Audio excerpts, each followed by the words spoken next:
vamos a dar comienzo a la última parte de esta quinta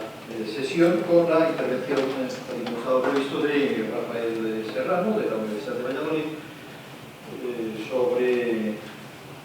las dificultades para construir el Estado federal en la Primera República. Rafael Serrano ha trabajado en el ámbito precisamente del sexenio, no solo sobre la perspectiva republicana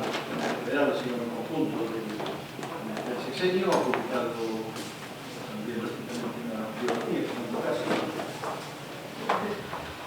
y por lo tanto, pues su intervención bien puede complementar la anterior, y de paso, pues cuestiones abiertas y que quedaron pendientes en el debate, lo hacemos así más dinámico, se retoman ahora al hilo de su intervención. Como siempre, haremos el debate y a continuación ya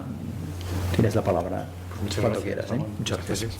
Bueno, yo quería también agradecer, antes que nada, a los organizadores del Congreso, a Justo Gramendi y a Susana Ramón Veiga, y también a la Fundación. Sí, no. Sí. Y también, bueno, agradecer a los organizadores del Congreso y también a la Fundación Juana de Vega, que además me gusta, digamos, estar en un congreso organizado o respaldado por esta fundación, porque bueno, gracias. Porque precisamente esta biografía que he publicado recientemente sobre Fernando de Castro tuvo una relación muy estrecha con Juana de Vega. Era muy amigo de Juana de Vega. Lo que pasa es que esto está muy poco documentado, pero cuando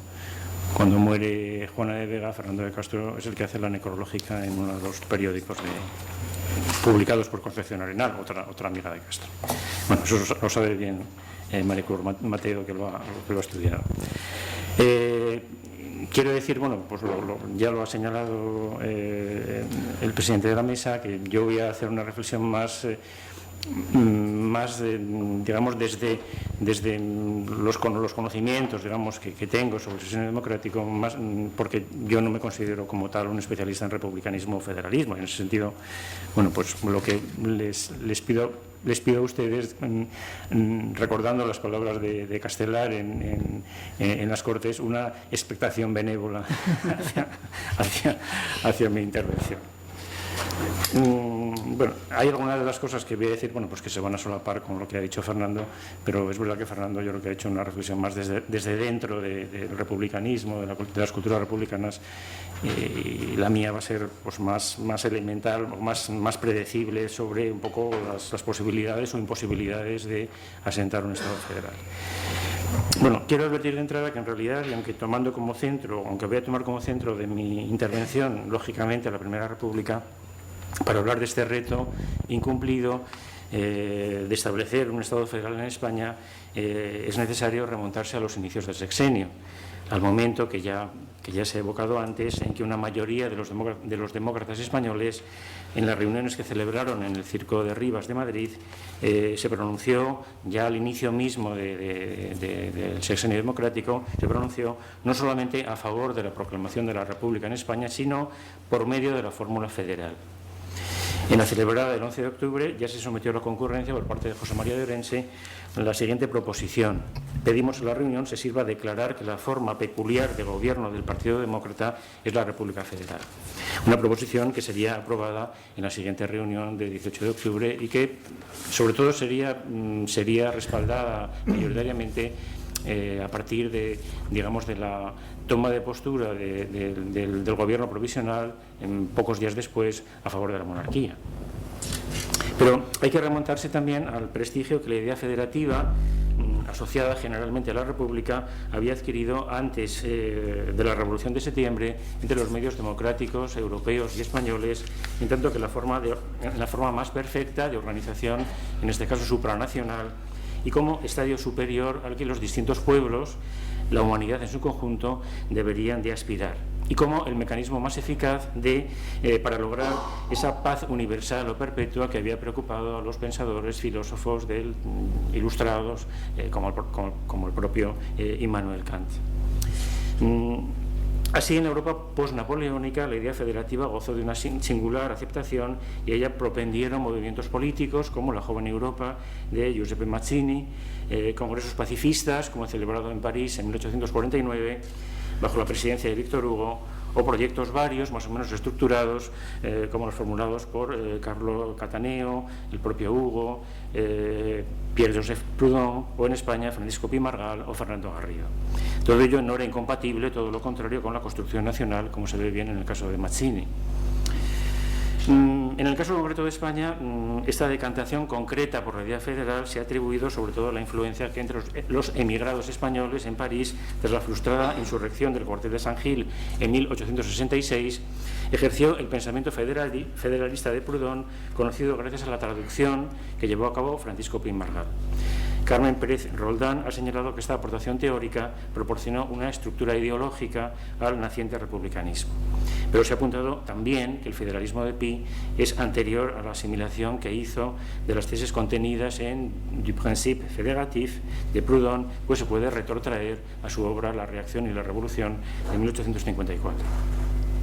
La presencia y el prestigio de la idea federativa y de las concretas formas de gobierno asociadas con ella en la coyuntura revolucionaria del 68 sería injusto y empobrecedor, de todos modos, atribuirla solo a la aportación pimargaliana y proudhoniana, pues no se puede obviar el poderoso influjo que el krausismo, una filosofía con una fuerte impronta, un fuerte componente organicista, ejerció sobre la opinión culta española, de la que iba a salir una parte no menor de los dirigentes de la Septembrina y de la Primera República, los llamados demócratas de cátedra, por ejemplo. Hay que recordar la difusión entre estos medios de la obra de Krause, traducida por Juan del Río, El ideal de la humanidad, que se publicó en 1860,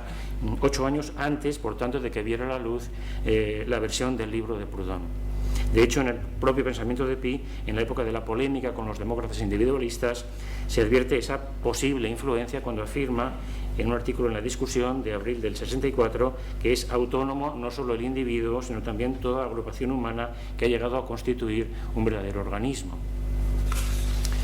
Pero todo ello no es óbice para reconocer que Pi se convirtió no solo en el principal ideólogo del federalismo español, sino también en quien batalló con más firmeza y coherencia porque el Partido Republicano se mantuviera fiel al enfoque de la federación que él había logrado hacer aceptar por las asambleas del partido, como se vio con claridad tras la polémica suscitada por la declaración de la prensa de 1870, a la que se ha referido antes Fernando Martínez,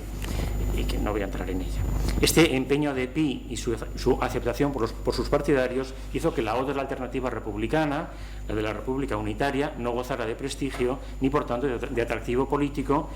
puesto que tan solo 2 diputados de las Cortes del 69, Eugenio García Ruiz y Sánchez Ruano, van a alinearse en esta tendencia, pese a que seguramente hubiera podido imponerse con una relativa facilidad,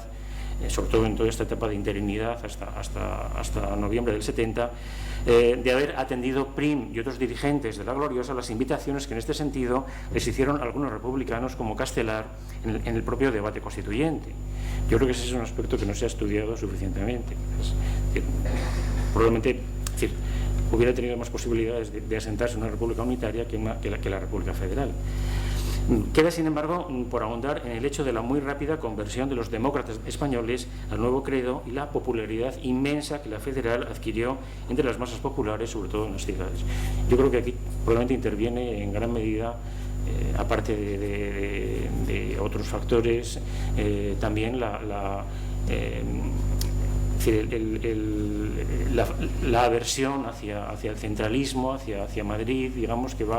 no va a ser exclusiva de algunas regiones como Cataluña, sino que va a estar muy extendida por todo el territorio y de la que van a participar, digamos, muchos de los ciudadanos españoles, ¿no? Desde luego,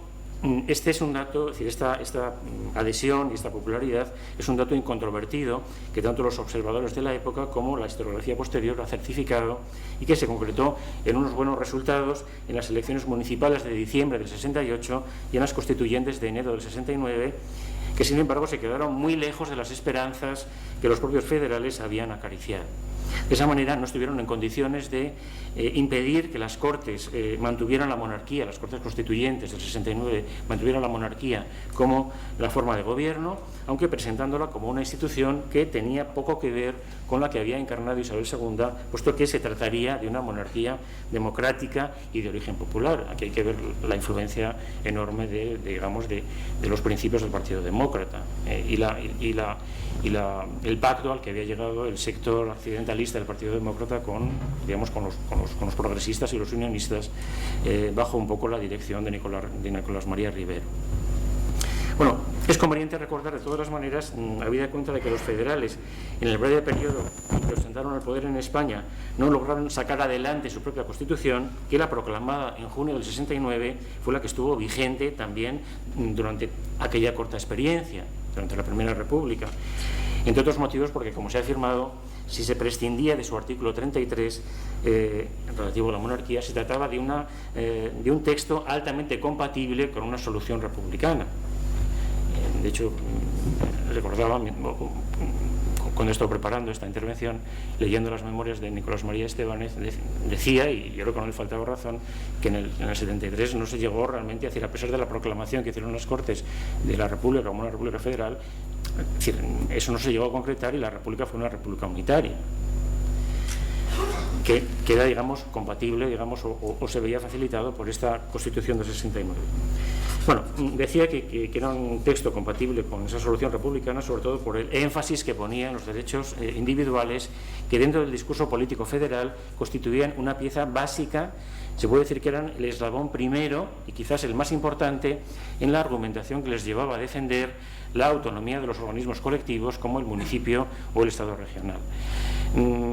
Hay que recordar que el propio Pi, en la reacción y la revolución del 54, había hecho de la noción de hombre soberano la base de su sistema federativo, de sus propuestas para aminorar el poder del Estado a través del contrato. De todas maneras, habría que reflexionar también sobre, o esto me sugiere, digamos, que se debería reflexionar sobre el significado quizás de la Revolución de septiembre del 68 y de la Constitución del 69, en el sentido del énfasis que pone en los derechos individuales para quizás contraponerlo a la Constitución de Cádiz, digamos, que insiste sobre todo en la soberanía de la nación. Yo creo que eso quizás no se ha reflexionado suficiente en ese vuelco, digamos, que supone el sexenio, un vuelco no definitivo porque no se consolida. Quizás el hecho de que fracase la República Federal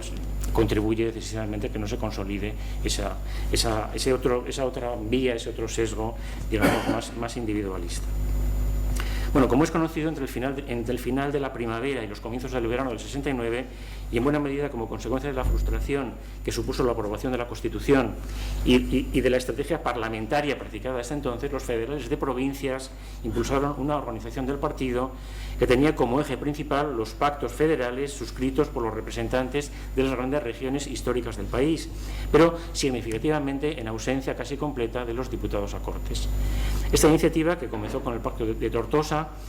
firmado el 18 de mayo, se completó con la del de Eibar el 28 de junio y un mes más tarde, el 30 de julio, con el Pacto Nacional. Desde la perspectiva de este Congreso, quizás lo que interesa más de estos pactos es indagar en la nueva organización territorial que estos acuerdos prefiguraban en el caso de que los republicanos lograran hacerse con las riendas del Estado, así como con la concepción de la nación española que contenía. Es verdad que esto Fernando Martínez ya ha hablado un poco de ello. Pues bien, estos pactos se remitían no a la división provincial establecida en 1833, considerada como una creación arbitraria, sino a las antiguas provincias y reinos del antiguo régimen de la vieja monarquía hispánica. Así, el primero de los firmados, el de Tortosa, fue sancionado por los representantes de las 3 provincias de la antigua corona de Aragón, y en esa misma línea lo fueron los restantes pactos. Se ha apuntado, no obstante, que la legitimidad histórica que se trató de darles no se hacía remontar tanto a la Edad Media, por tanto no reflejaba tanto un enfoque romántico, digamos, del pasado nacional, como la organización territorial propia de los siglos XVI y XVII, esto es, las realidades históricas que vertebraron la monarquía hispánica a partir del reinado de los reyes católicos y antes de los decretos de Nueva Planta. Pero los pactos encerraban un nuevo enfoque de la nación española que conviene también comentar, como en su día señaló José María Jover. En el esbozo de federación implícita en los pactos subyacía una conciencia clara y una voluntad explícita de unidad nacional española, eso sí, abierta a una futura incorporación de Portugal. Pero es verdad que habría que matizar que se trataba de una unidad en la variedad y en la libertad, y que, digamos, reconocía como base de esos pactos o de esas regiones que iban a pactar entre sí, que esas regiones habían sido antiguas naciones en el territorio español. Bueno, el fuerte sesgo provincialista y anticentralista que manifestaban los pactos y que cabe apreciar, por ejemplo, en las posiciones adoptadas por Valentí Almirall, el principal ideólogo del Pacto de Tortosa, no eran incompatibles con el hecho de que todos ellos partieran de la existencia de la nación española, a la que, sin embargo, se trataría de constituir federalmente. Precisamente los pactos reforzarían su unidad, ya que, como se decía en el Pacto Federal Castellano, firmado en Valladolid, esta forma, lejos de determinar el rompimiento de la unidad nacional, la exige y estrecha más íntimamente, una vez que la federación solo supone la libertad de organizarse y de vivir cada Estado como lo estime más conveniente. Jover ha señalado también que en la concepción que los federales tenían de la nación española alentaba un componente utópico, en el sentido de que el federalismo se les presentaba como la vía más oportuna y factible de alcanzar el sueño de la Unión Ibérica, una unión de los pueblos peninsulares a la que se llegaría de un modo espontáneo y libre y no autoritario como el practicado por déspotas como Felipe II. Bueno, yo esto no me voy a extender porque también ha salido antes en la ponencia de Fernando Martín. De todas maneras, sí que es verdad, Fernando lo decía, que aquí hay una influencia muy grande de toda la coyuntura europea, de los procesos de unificación alemana e italiana, y en ese sentido, bueno, pues la reunión con Portugal completaría la unidad española, la unidad ibérica, ¿no? Estos pactos también hay que reflexionar sobre el hecho de que se suscriben como reacción y alternativa al éxito de la coalición monárquico-democrática al sacar adelante la Constitución de 1869. Expresan la frustración ante la organización del Estado que ésta contenía, a pesar de que esta organización, atendiendo los planteamientos del Partido Progresista, recogía un principio de descentralización, pero que era rechazada por los federales por cuanto partía de arriba abajo, mientras que los federales, digamos, postulaban el camino contrario. Aunque también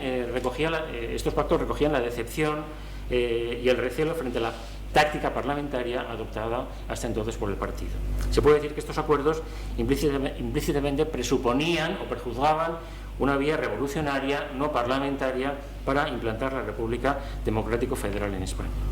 Es cierto que eso no implicaba que, como había ocurrido en el proceso de la Revolución Liberal Española, si los federales triunfaban, no pusieran en marcha a su vez un nuevo proceso constituyente, pero puede ser también otro dato significativo, pues que también lo ha subrayado Fernando Martínez, sobre el lugar que el constitucionalismo ocupaba dentro del orden de prioridades del partido, el hecho de que haya que esperar hasta 1872 a su tercera asamblea para que salga a la luz pública un proyecto de bases para la Constitución republicana federal. Eso no quiere decir que antes no se hubieran publicado algunos proyectos constitucionales, como Almirall tiene un proyecto constitucional, o que, por ejemplo, que en el debate constituyente del 69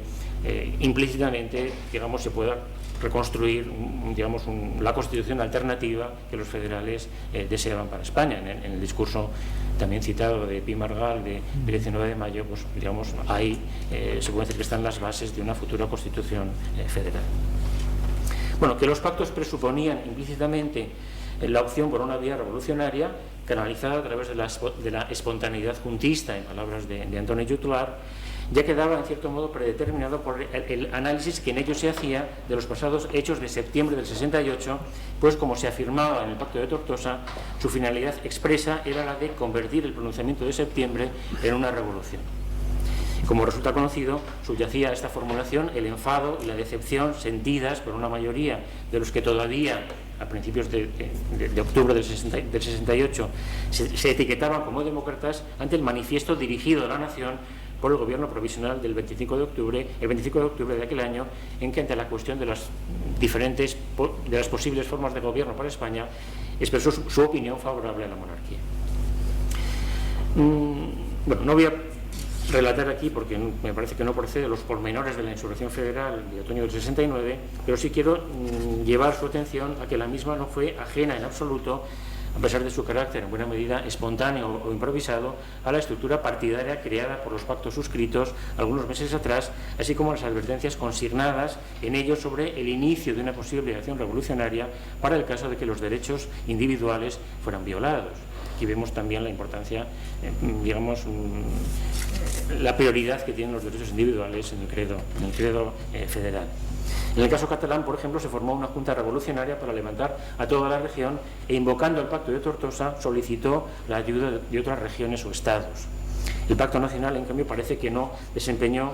papel alguno efectivo en el levantamiento por la sencilla razón, según Génesis, de que no estaba ya en vigor a finales de septiembre del 69.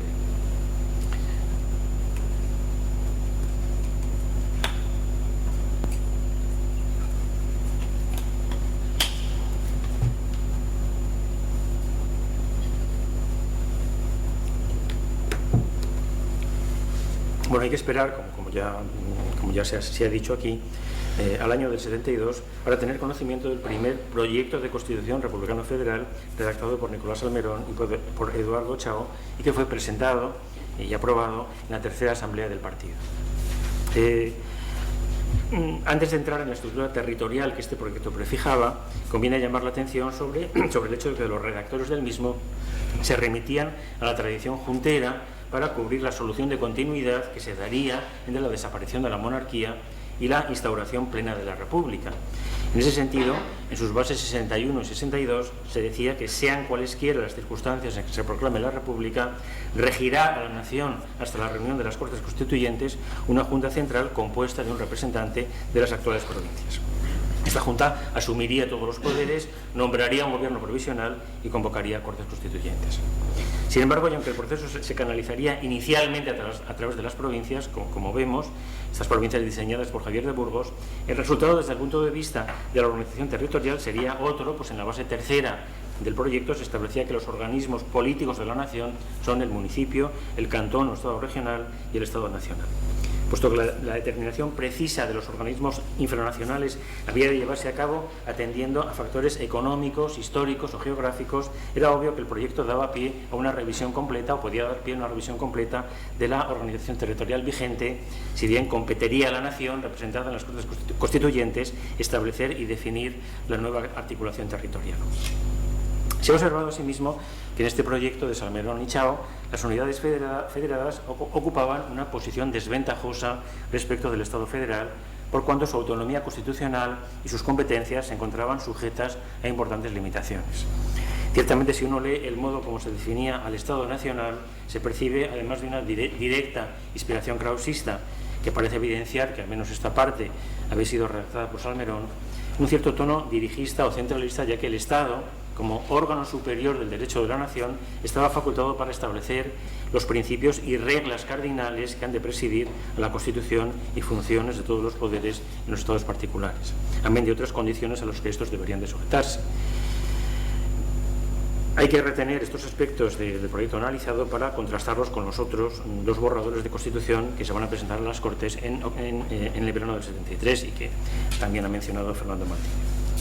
Pero, de cara a contestar cumplidamente la pregunta implícita en el título de mi intervención, hay que situarse en el año de 1873 y en el proceso histórico de la República proclamada por la Asamblea Nacional de 11 de febrero de aquel año. Todo análisis, todo juicio sobre esta experiencia no puede sustraerse, como ustedes saben, a la visión generalmente negativa, descalificadora, que desde muy pronto se instaló en la memoria histórica de los españoles,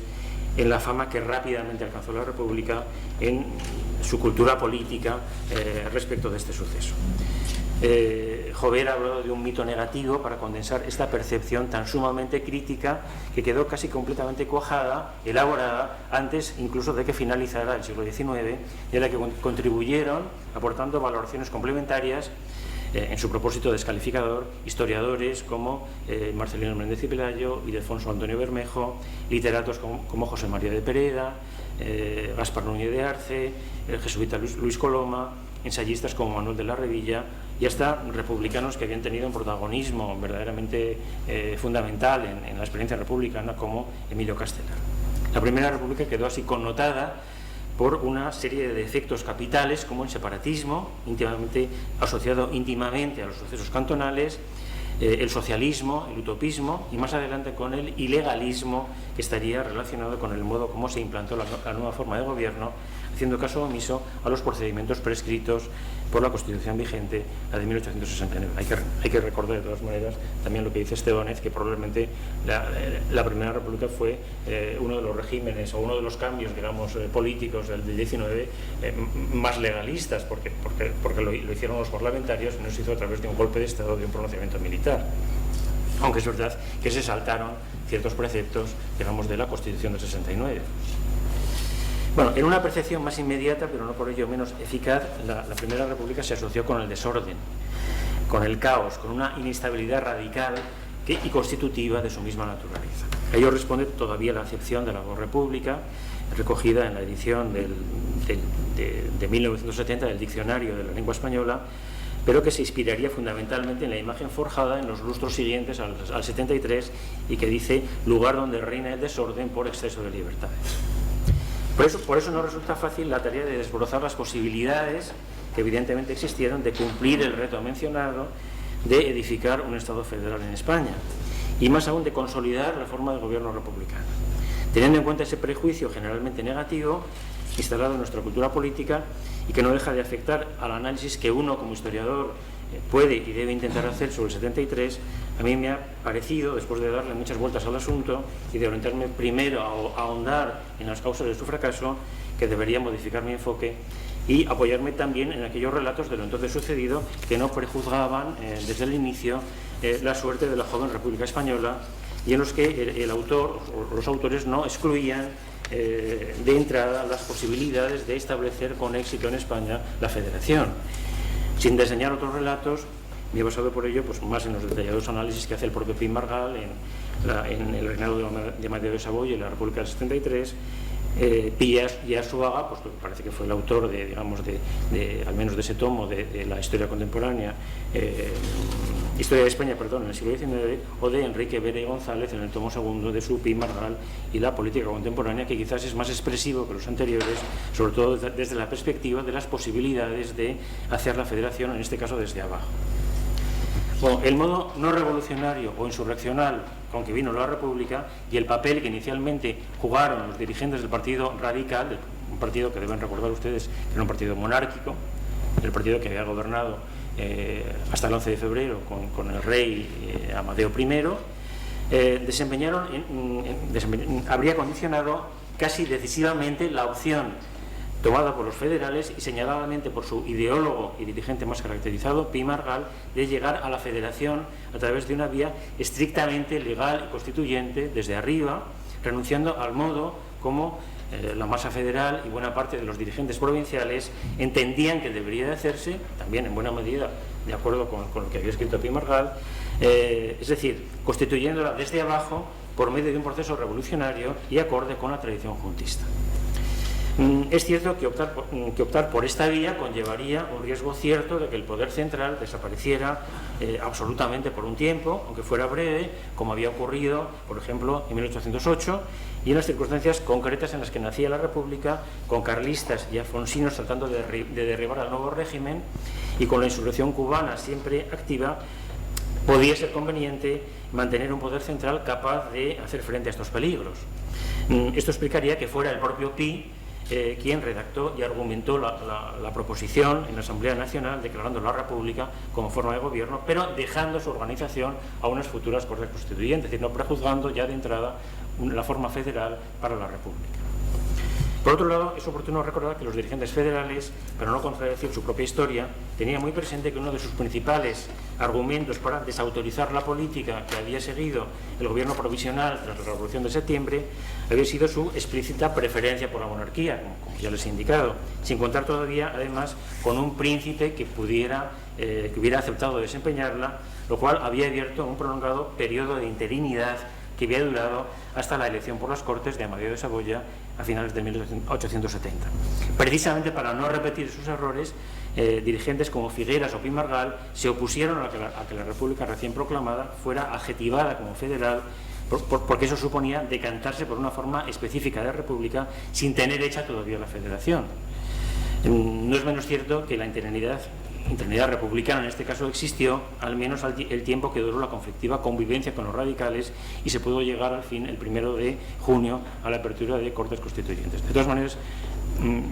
este asunto de la interinidad a mí me ha dado pie a hacer una reflexión más general sobre una serie de, digamos, de constantes o invariables de la política liberal española del siglo XIX y del sexenio, como por ejemplo, durante la Primera República, además de la interinidad, se produce el fenómeno también del retraimiento, que había sido tan importante en la deslegitimación de la monarquía isabelina. Se produce también un intento que no llega a cuajar de lo que había ocurrido en la monarquía de Amadeo, de deslinde de campos entre, digamos, los monárquicos, los radicales partidarios de poner muy en primer plano los derechos individuales y los constitucionales, basados en buena medida en los unionistas y también en los progresistas afines a Sagasta, digamos que eso lo colocaban más en segundo plano. Pero también en la propia marcha de la República hay un peso para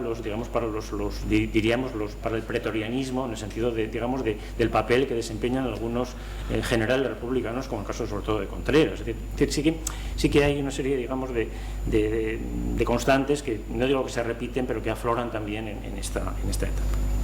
Bueno, en cualquier modo, el legalismo y la consiguiente desautorización o frustración de las tentativas de los federales locales de crear juntas revolucionarias en los días inmediatos al 11 de febrero o al 23 de abril, fecha en la que se logró abortar un golpe de Estado radical, o de sustituir por la coacción popular a los ayuntamientos monárquicos, constituyó una línea constante seguida por los gobiernos republicanos, y muy especialmente por Pi Margall, quien de forma significativa tuvo a su cargo siempre la cartera de gobernación desde la implantación de la República hasta su definitivo abandono del poder el 18 de julio del 73. Y utilizando el telégrafo, el Cuerpo de Orden Público, la Guardia Civil, Pi manifestó una inflexibilidad catoniana, por utilizar un término de su biógrafo Bere González, en cuanto a no permitir cualquier manifestación cantonal o juntista o alteración del orden para llegar lo más rápidamente posible a la meta que él se había fijado, que era la elaboración de una constitución de la que saliera la federación.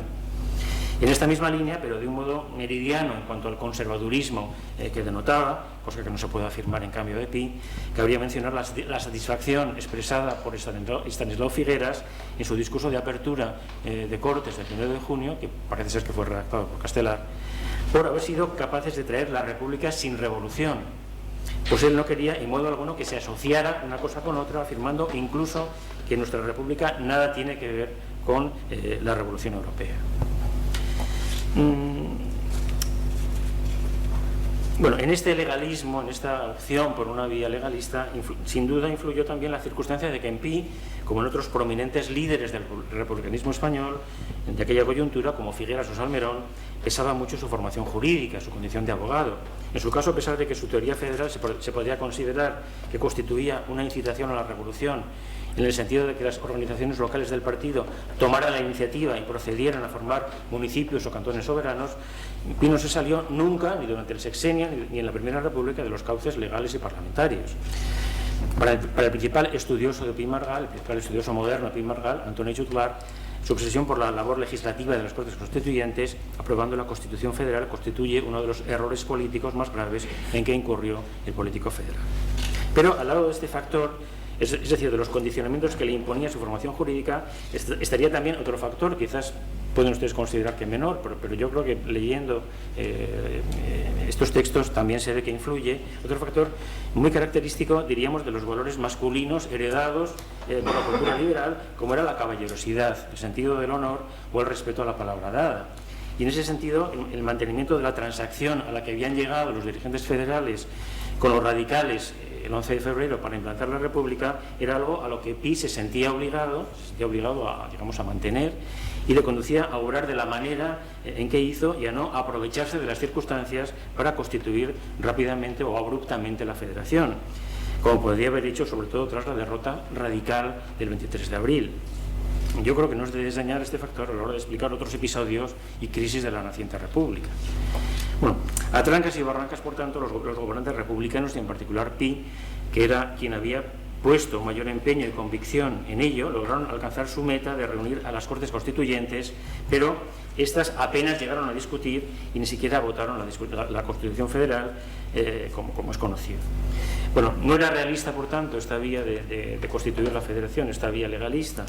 Hay que decir que el Partido Republicano, que ya antes del 11 de febrero se encontraba sumamente dividido entre benévolos e intransigentes, división que en buena parte reproducía la contraposición entre federales de provincias y el núcleo madrileño parlamentario, contempló cómo estas divisiones se agudizaban a partir de la fecha citada, hasta el punto de que se ha llegado a apreciar la existencia de al menos 3 culturas políticas republicanas federales, con planteamientos y perspectivas sumamente diferentes dentro del federalismo. Con independencia de que estemos de acuerdo o no con este enfoque, yo no lo veo muy claro, lo digo de antemano. Lo cierto es que la reunión de la Asamblea el 1 de junio, en lugar de facilitar la consecución de estos acuerdos y una rápida tramitación parlamentaria del proyecto constitucional, potenció estas divisiones e hizo muy difícil la tarea ya de por sí ardua de gobierno, comenzando por la de formar uno que fuera aceptado por una mayoría de los diputados. Bueno, y aquí se escribirían episodios lamentables para el prestigio de la República, como la huida de Figueras o las dificultades, digamos, tan enormes que tuvo Pi para formar sus gobiernos. Bueno, a este panorama tan inestable se sumaría otro suceso que mermó, al parecer, decisivamente la viabilidad de una rápida tramitación de la Constitución y más aún de la propia República, como fue el retraimiento. De nuevo nos encontramos con otra, digamos, constante de la política liberal del 19, el retraimiento de la minoría de izquierda, que valoró la autorización al gobierno de Pi por parte de la Cámara para adoptar medidas extraordinarias, es verdad que contra los carlistas, como un posible, digamos, como una posible arma para recortar los derechos individuales. Esta retirada de la izquierda, a pesar de que es verdad que luego retornarían una serie de diputados de esta tendencia, pero no todos, porque, entre otras razones porque toda una serie de diputados de izquierdas estaban ya en los cantones, determinaría que Pi Margall, al que apoyaba el centro republicano, careciera de los apoyos parlamentarios suficientes para sostenerse en el gobierno con motivo de la crisis suscitada por la insurrección cantonal de Cartagena. Puesto que también hay que tener en cuenta que Castelar y Salmerón impidieron que la derecha que encabezaba entrara a formar parte del gobierno de unidad republicana que el político federal aspiraba a formar para enderezar esta situación. Porque Pi Margall buscaba, y para poder poner en práctica la política que él hubiera querido aplicar a la insurrección cantonal, que era una política más que la insurrección de Cartagena, porque todavía no se había producido el levantamiento cantonal propiamente dicho, puesto que él quería aplicar una política más de transacción, de amnistía, para tratar de apaciguar y también de preservar, en cierta manera, las bases republicanas, es decir, el entusiasmo de las bases republicanas por la República. Bueno, en todo caso parece cierto que la caída de Pi pudo ser determinante, si no la suerte de la República, que a pesar de todo quizás podría haber sobrevivido. Bueno, ya el anterior ponente ha expresado pues, una posibilidad. Estaba también la opción de Castelar, es decir, que en caso de que Castelar hubiera ganado en la votación. Sí, en la concreción federal que el político catalán defendía, pese a que la comisión parlamentaria encargada de redactar el proyecto de Constitución Federal llegó a presentarlo ante la Asamblea el 17 de julio. Proyecto que, según parece, fue redactado por Castelar y que el propio Pi, yo creo que esto hay que subrayarlo, aprobó en sus líneas generales, no obstante algún desacuerdo en partes concretas del articulado, como por ejemplo las relativas a la defensa nacional, porque en el proyecto esto se resolvía por medio del servicio general obligatorio en vez de con un ejército voluntario, que es lo que Pi postulaba. Bueno, voy a examinar un poco este proyecto, aunque fundamentalmente desde el punto de vista de la organización territorial. No voy a entrar en otro tipo de, digamos, de connotaciones que sí que ha subrayado, Fernando Martínez. Y también haré referencia pues, a esa alternativa presentada por el sector minoritario de la comisión, que suscribieron Díaz Quintero, Cala y Beno. Bueno, en ambos casos, como observa Jover, se parte de una afirmación neta, sin ningún tipo de ambigüedad, de la unidad nacional, que sería preexistente y anterior a la propia Constitución. Una nación integrada por diferentes estados que resultarían de la configuración política autónoma de las regiones históricas. Estados que podrían conservar el mapa provincial vigente o modificarlo. Entre estos estados, el proyecto castelarino incluía a Cuba y Puerto Rico en completa igualdad con las regiones de la metrópoli. Además, siguiendo al parecer el modelo federal norteamericano, se enumeraban una serie de territorios extrapeninsulares, por ejemplo Filipinas, Fernando Po, etcétera, situados en la expectativa de verse elevados en el futuro a estados federales. Por lo que respecta a la alternativa constitucional presentada por la minoría, se afirmaba en su preámbulo que debería estar al servicio de un objetivo, armonizar la unidad nacional con la autonomía de las diferentes regiones del Estado español, del territorio español. Su principal diferencia, por lo que atañe aquí a la cuestión que estamos estudiando, consiste en que desaparece la referencia inmediata a la región histórica a la hora de exponer la articulación de la federación, y en cambio se pone en primer plano la provincia, depositando en ella la capacidad de conformar los futuros cantones, un organismo nuevo, sin conexión alguna con la región histórica, puesto que nacería de un pacto entre las provincias existentes, teniendo en cuenta la proximidad geográfica y sus relaciones naturales y económicas. Posteriormente, y del pacto entre los cantones así conformados, nacería la federación. El modo de definición concreta de los futuros cantones debería salir de la reunión de los representantes de las provincias, y sus acuerdos pasarían a integrarse, a formar parte de la Constitución Federal. Bueno, se trataría de examinar finalmente la otra alternativa existente para plantear la federación.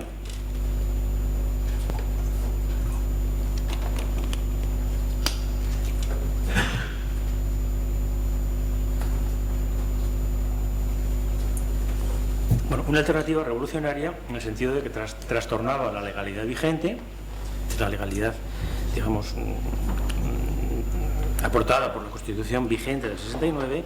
y que no respetaba la mecánica electoral y parlamentaria defendida por Pi y por el sector benévolo del partido. En puridad, esta alternativa admitía como variante una actuación decisiva desde el centro, desde Madrid, que precipitara dictatorialmente la construcción de la federación. En efecto, uno de los reproches más difundidos al legalismo de Pi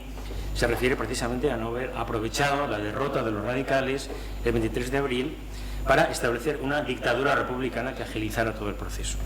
Seguramente se trataba de establecer un comité de salud pública siguiendo el modelo revolucionario jacobino, que de todas maneras yo también quería introducir otro comentario, y es que, bueno, que es evidente por otra parte que la República del 73 o el federalismo del 73 tiene bastante poco que ver con la experiencia revolucionaria francesa del 89. Aunque yo creo que queda por estudiar, quizás, o eso debería, digamos, profundizarse en ello, digamos, la influencia de este modelo francés en los discursos y en los ciertos planteamientos que se hacen en el federalismo del 73, porque sí que hay una influencia.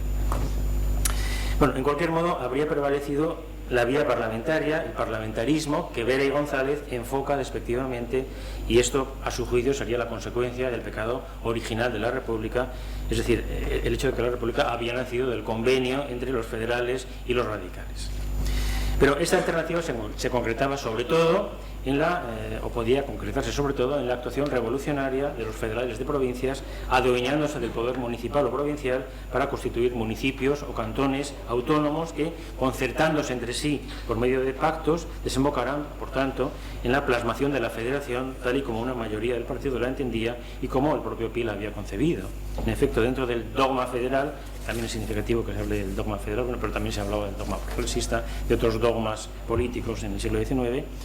Un punto básico era el de que la nueva organización debería de construirse desde abajo, ya que de esa manera las provincias son las que limitan al Estado, al paso que si la organización viene desde arriba, el Estado es el árbitro de la suerte de las diferentes colectividades. Esto procede del discurso de Pi en las Cortes Constituyentes del 19 de mayo de 1869. Seguramente la mejor oportunidad para concretar esta otra vía desde abajo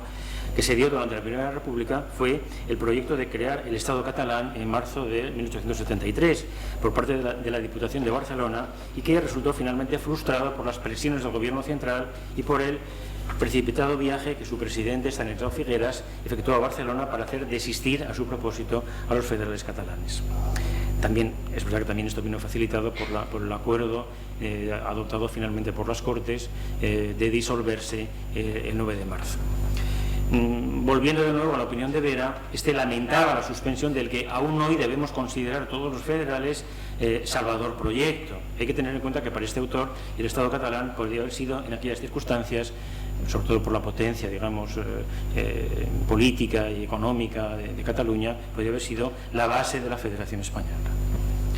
Bueno, otra cosa es, evidentemente, que en el seno del republicanismo la opción intransigente de hacer la federación desde abajo contara con un apoyo unánime y no suscitara temores que se amplificaban entre los sectores acomodados de la sociedad española.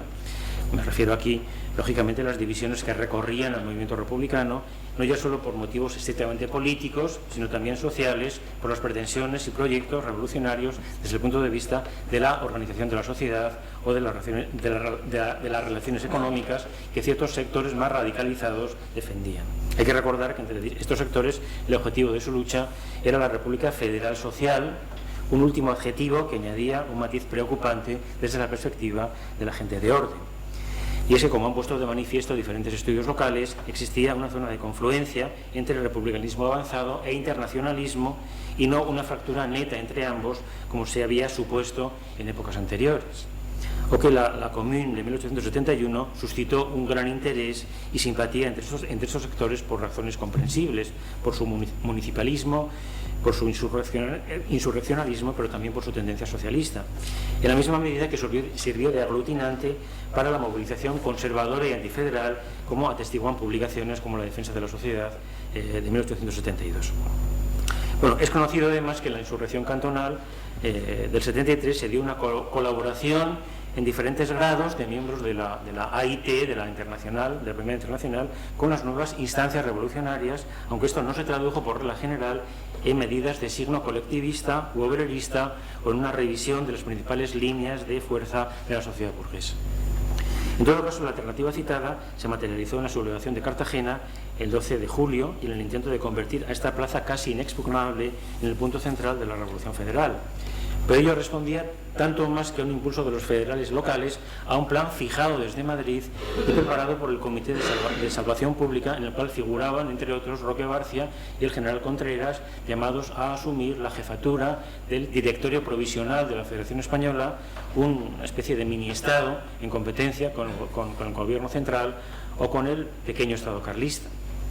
Esta ofensiva para implantar incluso autoritariamente el sistema federal, como ponen de manifiesto las expediciones navales o terrestres que van a hacer los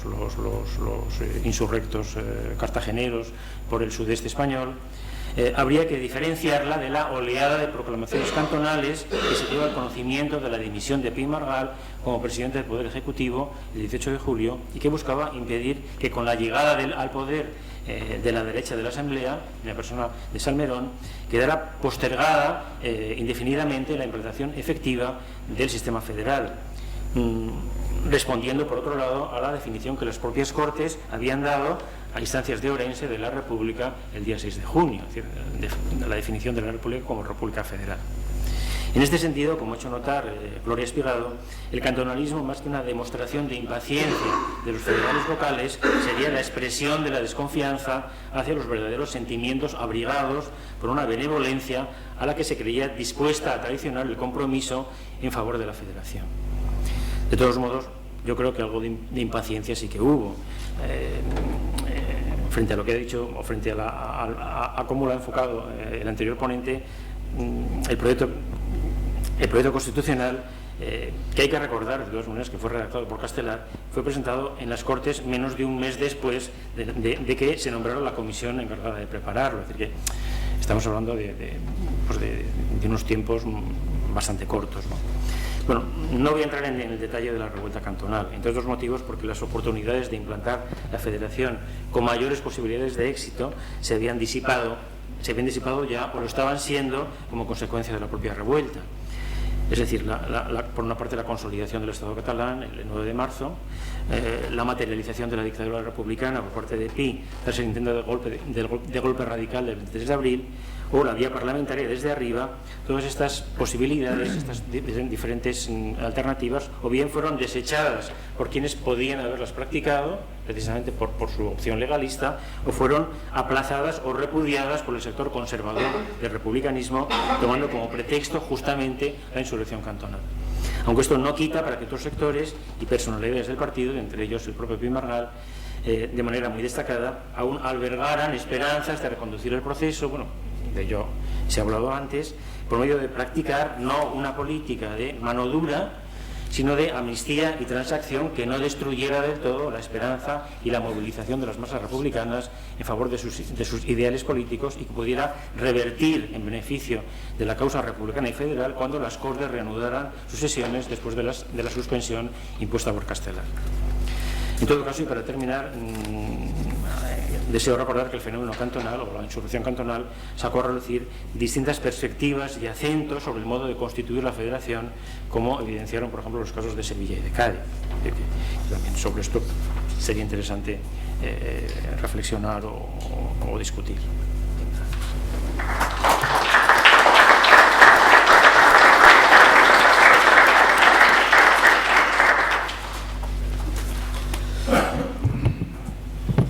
Muy bien, pues abrimos turno de intervenciones.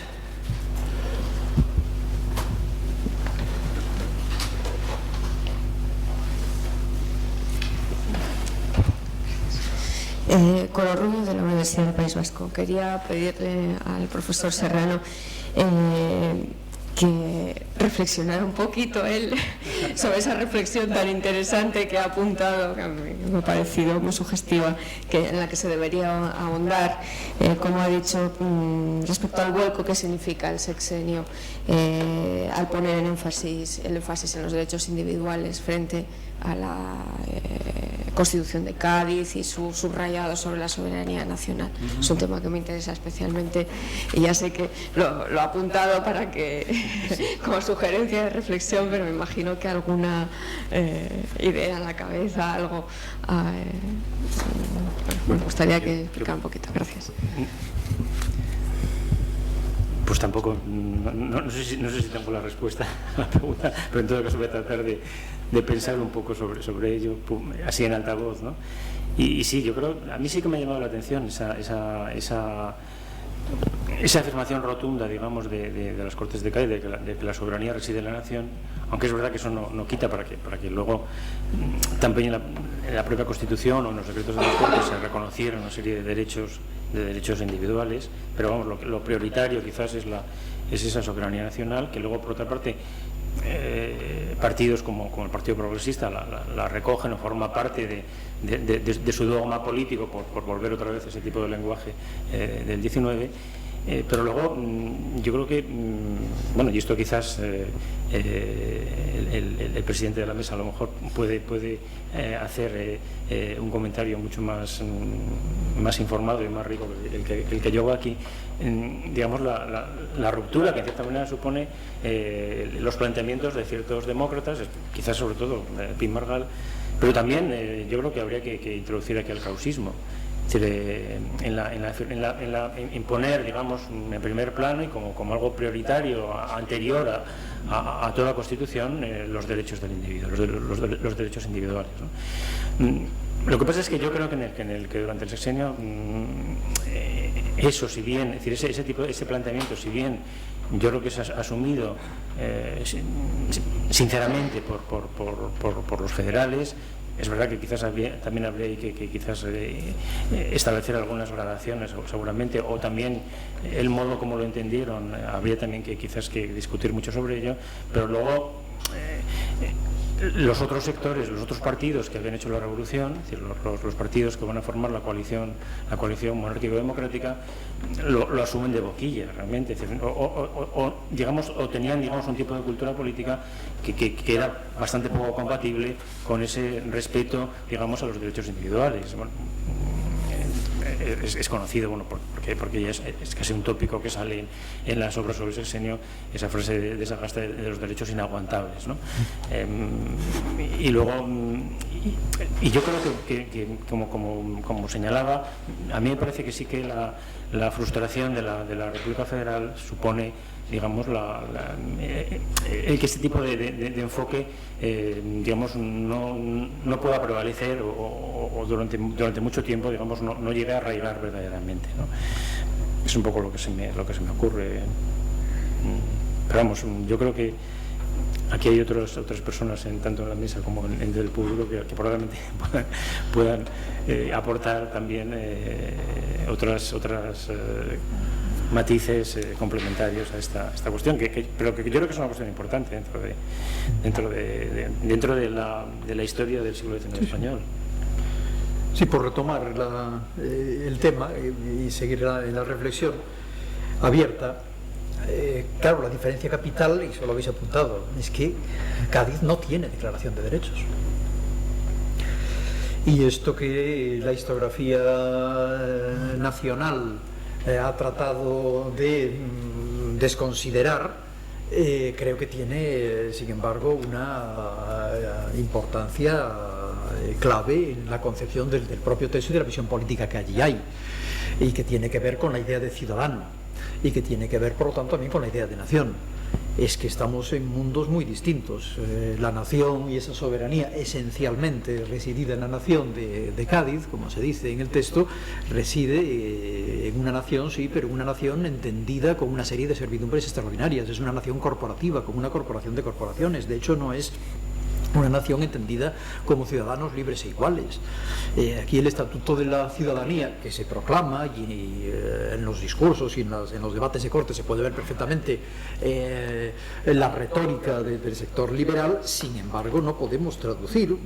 y esto ocurre muchas veces cuando interpretamos como única fuente el texto y los debates de la Constituyente, toda la urdimbre que existe por detrás de esa nación corporativa, y donde el ciudadano es llamado a participar en la expresión en la conformación de la voluntad nacional, no como un ciudadano libre de toda atadura, sino como vecino de una localidad, municipio, parroquia, etcétera, etcétera. Es decir, es una participación en tantos grados porque se reconoce la presencia de una especie de escalones corporativos en el cual los ciudadanos, más que como ciudadanos, actúan como vecinos todavía. Hay una tensión entre la idea moderna de ciudadano,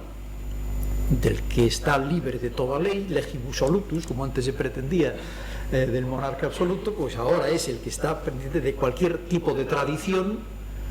y precisamente dotado de derechos con autonomía. Desaparece la idea,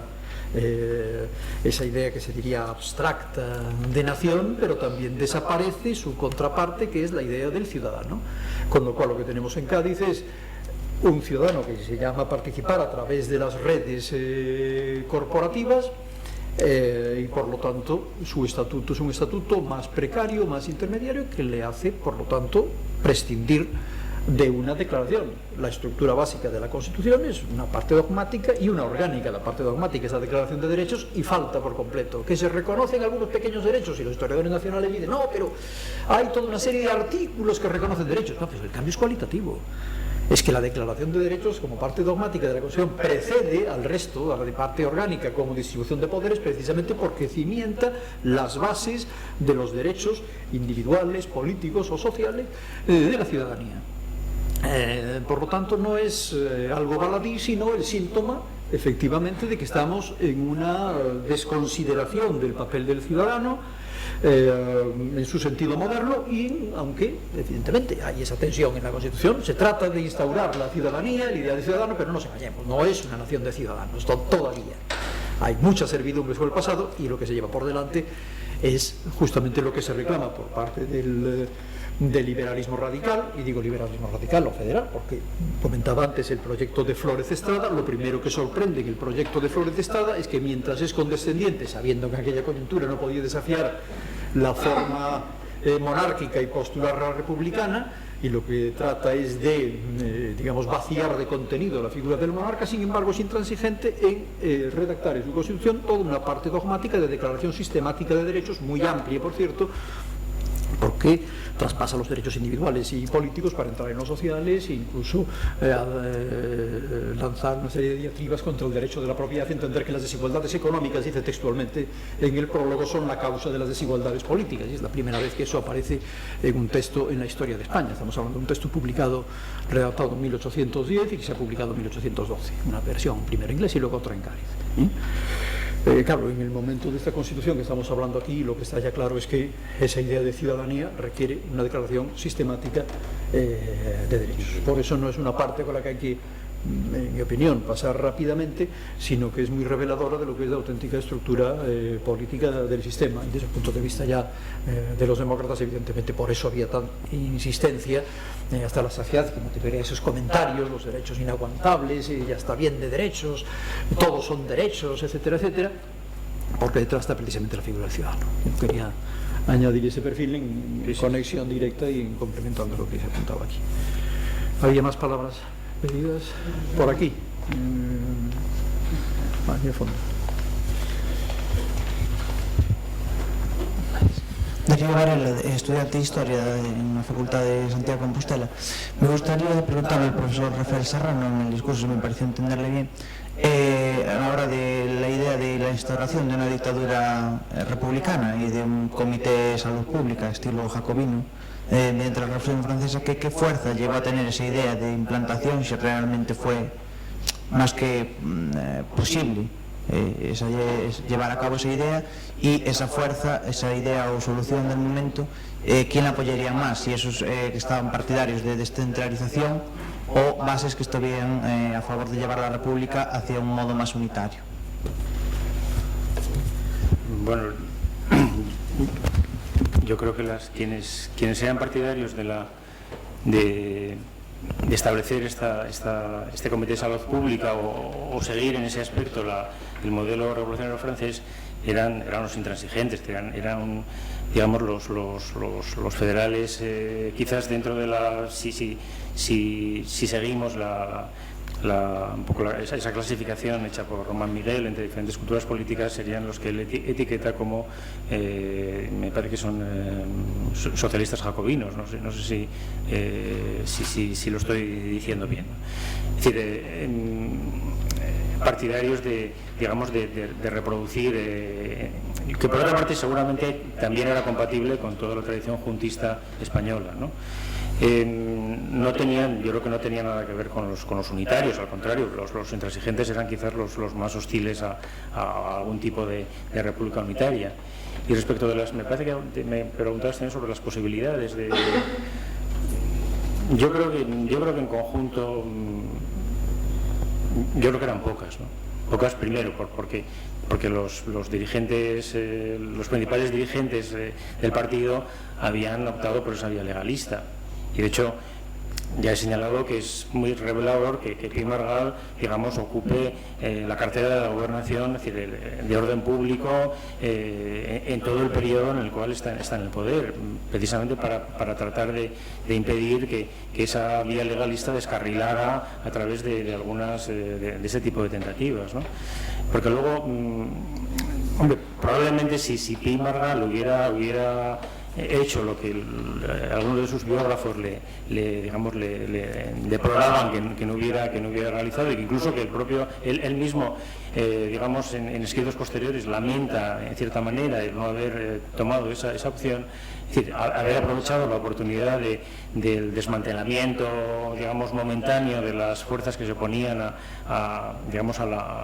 la vía federal el 23 de abril. Pues es posible que se hubiera podido, implantar la federación. No sé si habría durado, pero probablemente se habría podido implantar la federación. Quizás esa fue la oportunidad mejor, porque luego ya el otro intento que se hace a través del directorio de la Federación Española de Cartagena, pues ese intento yo creo que no tenía ya realmente grandes posibilidades, ¿no? No sé si contesto a tu pregunta. Sí.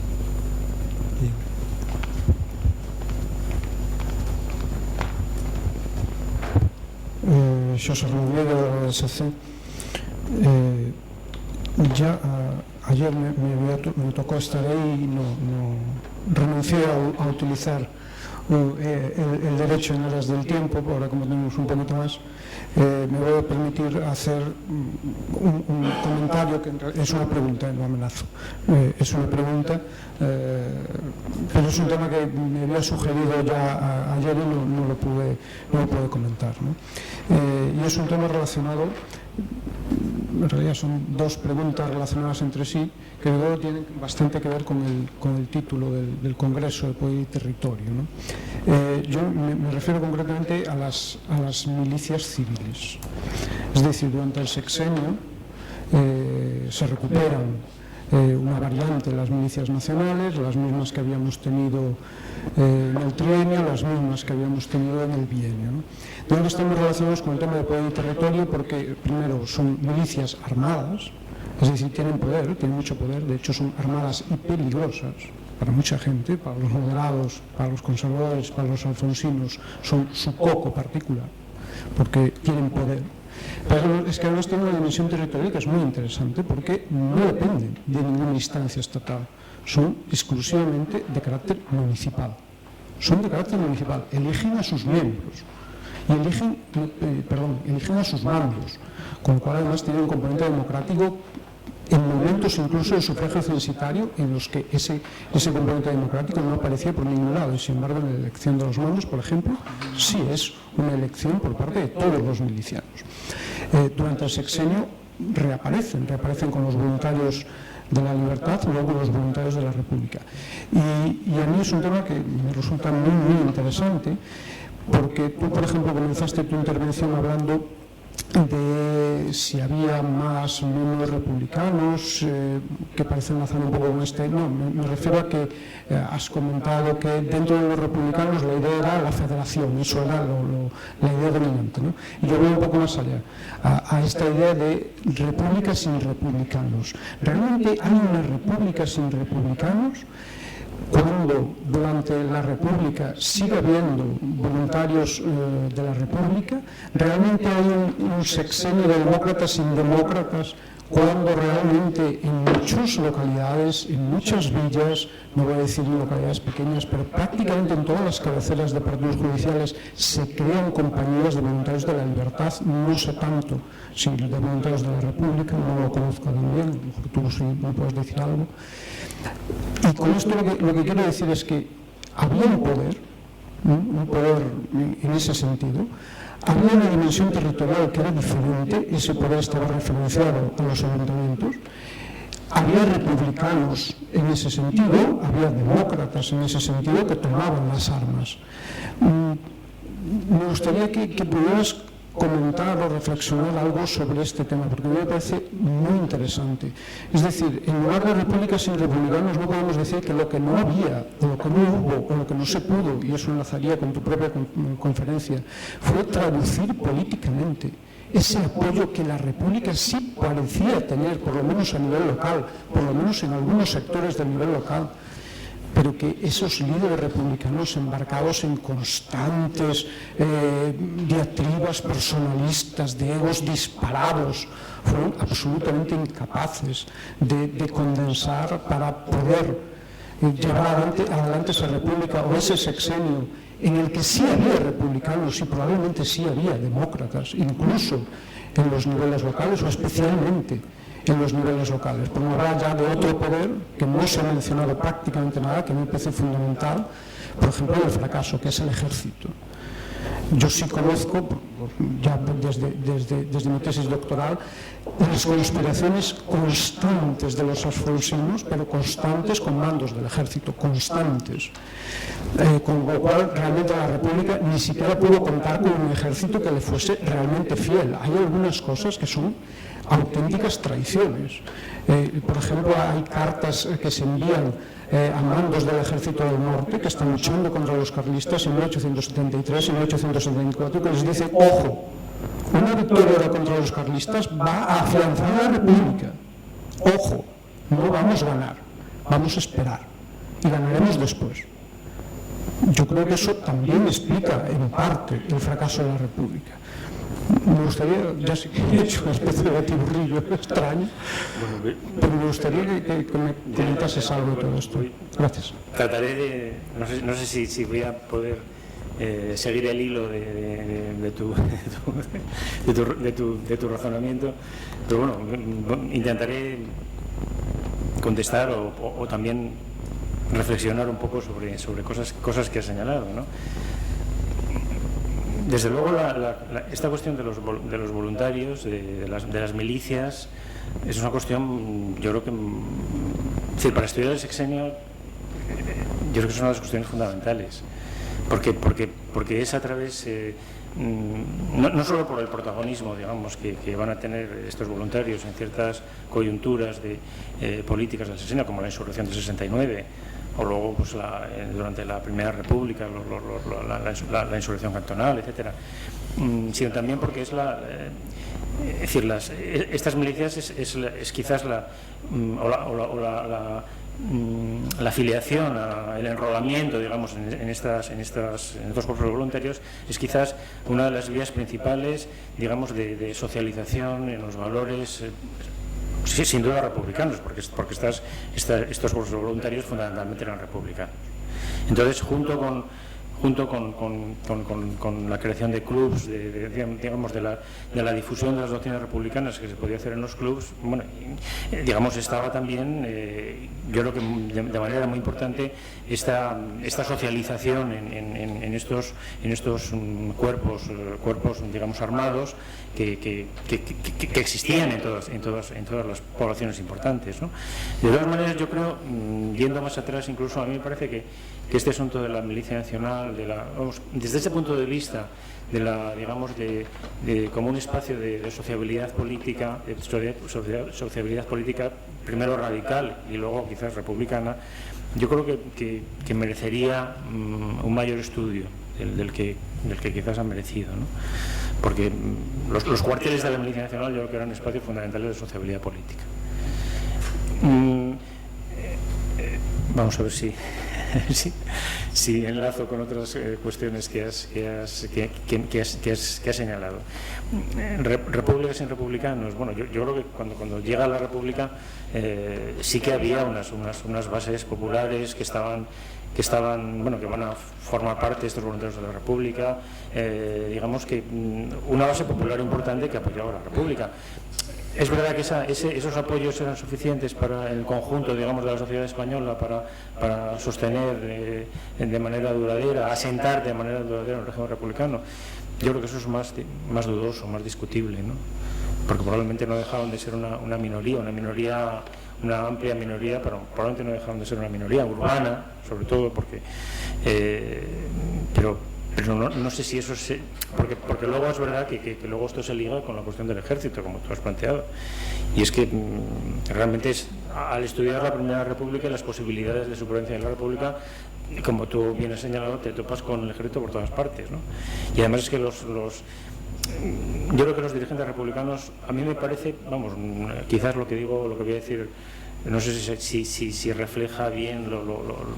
digamos su mentalidad o su manera de enfocar todas estas cuestiones digamos, que se les suscitaron. Yo creo que fueron un poco ingenuos o estaban poco informados de la realidad militar. Voy a recordar solamente un dato. El propio Prim Margall nombra ministro de la Guerra a un vallisoletano, además, Eulogio González Íscar, que había sido ayudante de Prim, sin conocerle, es decir, simplemente por las referencias que tenía como capitán general de las Vascongadas y porque le había dado información sobre las conspiraciones alfonsinas, aunque luego parece ser que él estaba bastante implicado en la conspiración. Pero denota, digamos, que tenía muy poco conocimiento y además yo creo que pocos apoyos dentro no digo ya dentro del ejército, sino dentro de la oficialidad del ejército, ¿no? Es verdad que hay algunos militares republicanos, pues Pierrat, Contreras, etcétera, pero yo creo que hubo un déficit fundamental que fue una de las razones también de que la República acabara. Bueno, y además otra razón, y es que a partir de la caída de Pi Margall y de la opción por parte de Salmerón y de Castelar de utilizar al ejército para acabar con el cantonalismo, la República depende cada vez más de generales monárquicos, que lógicamente pues cuando ven la oportunidad, bueno, primero es Pavía el que entra en las Cortes, pero luego es Martínez Campos. Es decir, los dos principales generales que están al servicio de la República para acabar con el cantonalismo, luego son los que primero terminan con la República, digamos, si es que todavía se podía decir federal, en enero del 73, y luego con la República, aunque fuera tan desvirtuada, autoritaria de Serrano a final del 74, ¿no? Y sí, en ese sentido realmente estudiar el ejército, estudiar el peso del ejército, yo creo que es muy importante. No sé si con esto te contesto. De todas maneras, también yo creo que la opción que los federales habían hecho por un ejército de voluntarios es que fracasa completamente. Y yo creo que fracasa no tanto por las razones que los propios que el propio Pío, que los propios republicanos dan, digamos, para explicarlo, sino sobre todo yo creo que fracasa por lo profundamente, digamos, metida que estaba, digamos, en la mentalidad popular española, la aversión hacia el ejército. Yo creo que si no se forman estos batallones de francos, no llegan digamos, a constituir digamos, una fuerza realmente eficaz y potente para luchar contra el carlismo, yo creo que en buena medida es porque la gente se retrae de entrar en el ejército por esa aversión que por otra parte había sido una constante de la movilización política republicana, ¿no?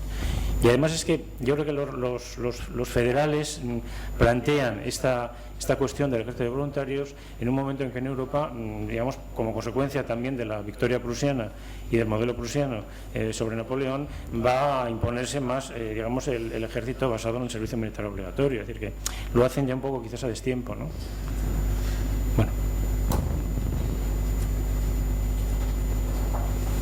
Mientras aparece otra pregunta, yo quisiera añadir un par de cuestiones que van sobrevolando las sesiones de esta mañana. En torno a dos temas, muy brevemente. El primero, la tensión local o la proclamación de lo que se habla de la federación desde arriba o desde abajo. Por ejemplo, el caso de Cataluña, del Estado de Cataluña, etcétera, etcétera. Aquí tenemos que recordar que esta es una tensión típica del federalismo. Es que el federalismo no solamente es un Estado de Estado, sino que es realmente poderes co-constituyentes. Y este problema se vio en el federalismo norteamericano y cómo no solo Jefferson, sino incluso Madison, al cabo de unos años, trata precisamente de devolver aquello que de la mano de los unitaristas, monárquicos, como les llamaban, Hamilton, por ejemplo, estaba en peligro, que era precisamente la estructura verdadera de un Estado federal, la idea de concentrar poderes,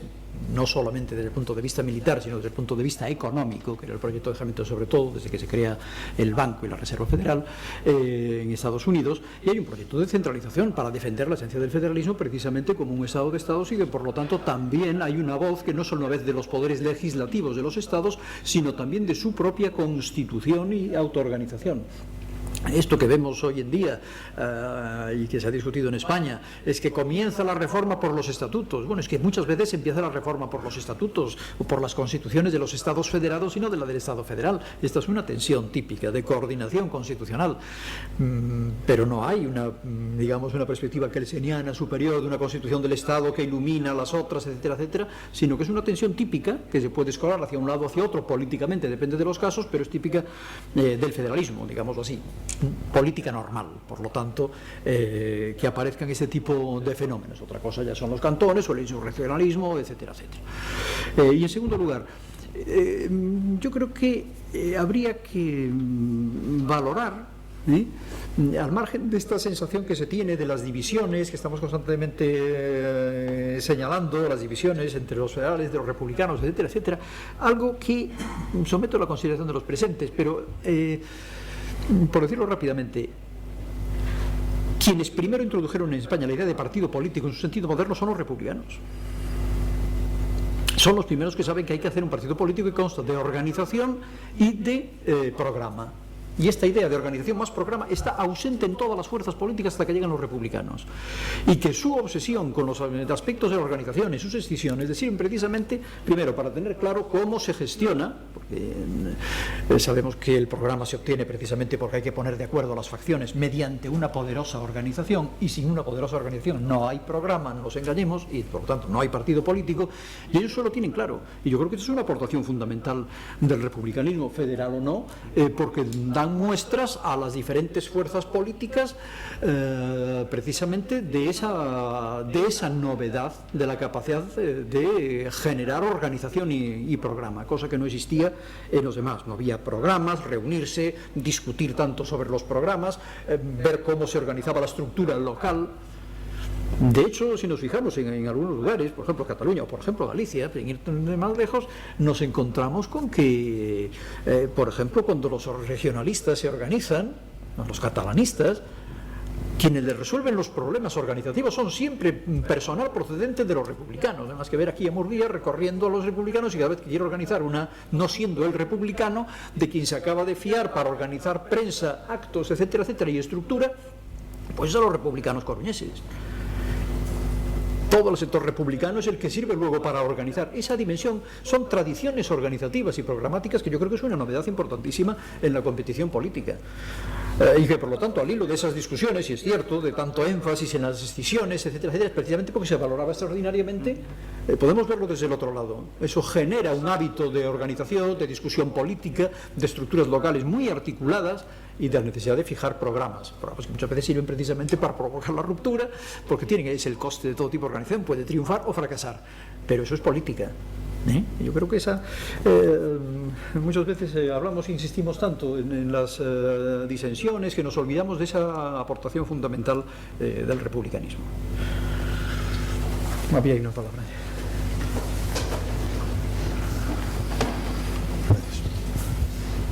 Mi nombre es Adrián Villamarín, alumno de la Universidad de Santiago, y mi pregunta va camino de la República. Si bien contaba con dificultades ya en el propio país para implantarse, es importante tener en cuenta la esfera y escena internacional, puesto que solo recibió apoyo de por lo menos Estados Unidos y Suiza, no del resto de monarquías europeas. Y la pregunta va, ¿qué tipo de apoyo recibió de estos dos países? ¿Se limitó solo a una aceptación diplomática o también se benefició de ciertos... se benefició en el terreno económico, político, recibió asesoramiento, etcétera? ¿Y qué repercusión tuvo para la esfera también internacional o también para futuros años en España esta experiencia republicana? Gracias. Bueno, yo creo que en el caso de Suiza, de la Confederación Helvética, aparte del reconocimiento diplomático, no sé si este reconocimiento se tradujo luego también en algún tipo de apoyo. Yo no lo conozco. En el caso de Estados Unidos sí que hubo, la relación se puede decir que fue conflictiva, es decir, porque es verdad que hubo un apoyo claro a la República Española, incluso lo cuenta Pi en este tomo de la España contemporánea del siglo XIX. Incluso hubo una propuesta que no llegó a materializarse de un préstamo muy sustancioso que podría haber resuelto las dificultades hacendísticas de la República, que es otro de los problemas graves que tiene, y que comportaba, digamos, la abolición de la esclavitud en Cuba. Y creo recordar también que yo creo que algunas concesiones comerciales a Estados Unidos. Bueno, luego esto no llegó a materializarse, pero luego es verdad que es una relación conflictiva, porque luego también hay que recordar el asunto del Virginius ya en la etapa de Castelar, que va a provocar casi la guerra con la potencia americana. Luego me planteabas sobre que ya después de la Primera República, es que repítemelo porque es que no lo recuerdo. ¿Tuvo alguna repercusión esta experiencia republicana en el resto de Europa? ¿Fue como se recibió con alarma, con cautela? Y también si tuvo, ¿qué repercusiones tuvo para la propia España? Bueno, el resto de Europa, No te podría contestar muy bien, pero supongo que se vería con alarma, porque por la sencilla razón de la sucesión, digamos, de acontecimientos y de desórdenes, digamos, que ocurrían en España. Imagino que se verían con alarma, pero no lo conozco, no te puedo concretar. Y para la propia España, bueno, pues yo creo que esto que he señalado al principio, esta acepción que recoge el diccionario de la lengua, de esta acepción tan negativa, probablemente eso es lo que prevaleció, probablemente. Es decir, que otra cosa es que luego, yo creo que luego también la historiografía reciente sobre el republicanismo ha contrapesado un poco esa visión tan negativa y ha puesto énfasis, digamos, en una serie de valores o de aspectos, digamos, que luego van a configurar la cultura republicana pues de la Restauración, ¿no? Y en ese sentido, pues no se puede decir que hubiera, digamos, o que la Primera República no legara nada, digamos, nada positivo, digamos, a la historia de España posterior. Yo creo que no, que hay una serie de aspectos muy importantes que luego, digamos, perduran en la cultura republicana, ¿no? Sí.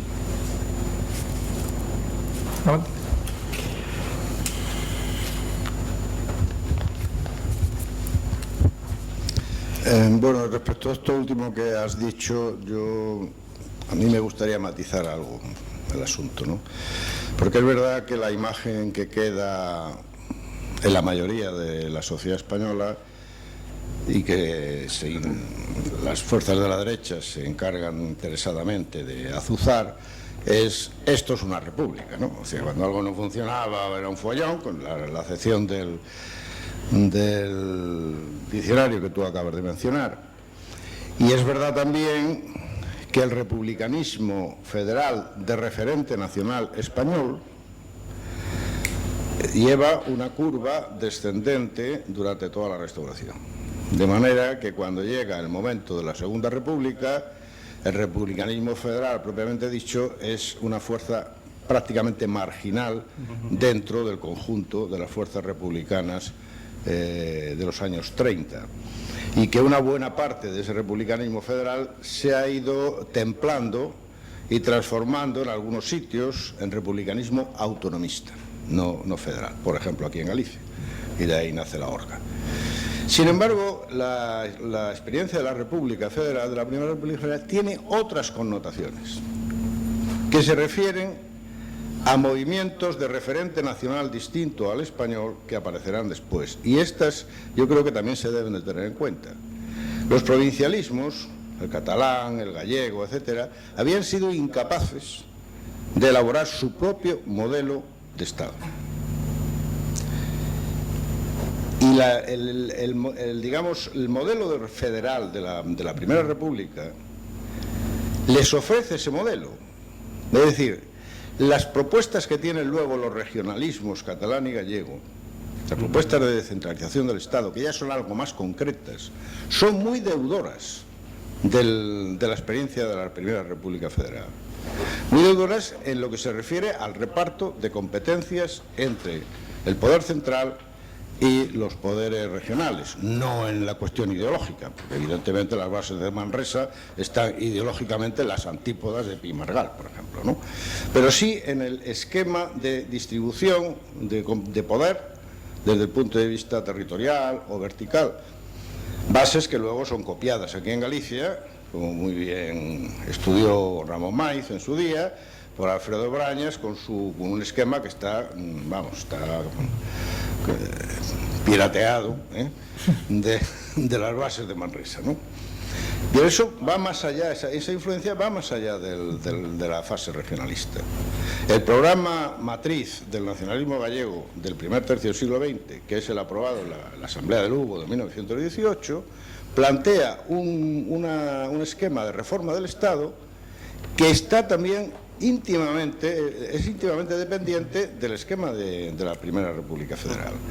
En el catalanismo la cosa es un poco más complicada porque hay muchas más tendencias y tal, pero no hay que olvidar que también la incidencia desde Almiral, de todo un sector, de toda una tendencia que tiene esta raíz, ¿no? El caso vasco, como siempre, hay que echarle de comer aparte, pero bueno. Pero quiero decir que no todo fue rechazo en ese sentido, sino que yo creo que hubo una incidencia muy polisémica o muy diferente de la experiencia. Bueno, yo a lo mejor no me he expresado bien, pero yo no quería decir que todo fuera rechazo. Pero vamos, es porque quizás yo he hecho más énfasis en cómo, a pesar del fracaso de la Primera República, el recuerdo de la Primera República perdura y los valores republicanos perduran, y eso informa, digamos, a un sector importante de la sociedad española, aunque minoritaria, pero es verdad lo que señalas, que efectivamente tampoco la República como República Federal tampoco es que fracase absolutamente, porque luego sí que hay una herencia que como tú señalas, pues en los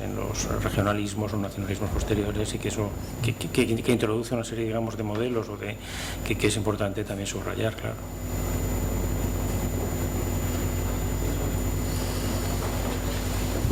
Sí, es un poco siguiendo, Diego Mariño, profesor de secundaria en Coruña,